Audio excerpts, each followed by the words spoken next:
महाराष्ट्रात नुकत्याच जिल्हा परिषद आणि पंचायत समितीच्या निवडणुकीचा निकाल लागला। यात भाजपसह महायुतीने बाजी मारली तर महाविकास आघाडीचं पानिपत झालं। 12 जिल्हा परिषदा आणि 125 पंचायत समित्यांसाठीचे कारभारी निवडून आले।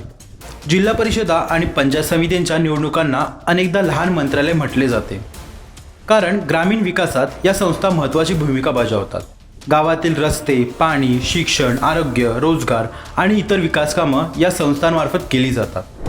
पण तुम्हाला माहीत आहे का, निवडून येणारे सदस्य, सभापती, उपसभापती, अध्यक्ष आणि उपाध्यक्षांना किती मानधन मिळतं? जिल्हा परिषद सदस्य आणि अध्यक्ष यांना मिळणारे मानधन हे सन्मानार्थी भत्ता म्हणून असते।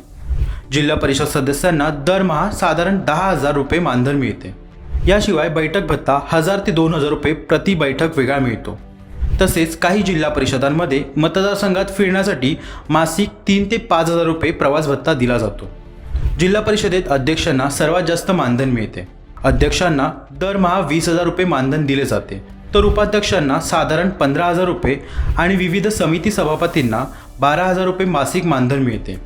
तसेच पंचायत समित्यांच्या सभापतींना 10,000 रुपये मानधन असते आणि उपसभापतींना 8,000 रुपये मानधन दिले जाते।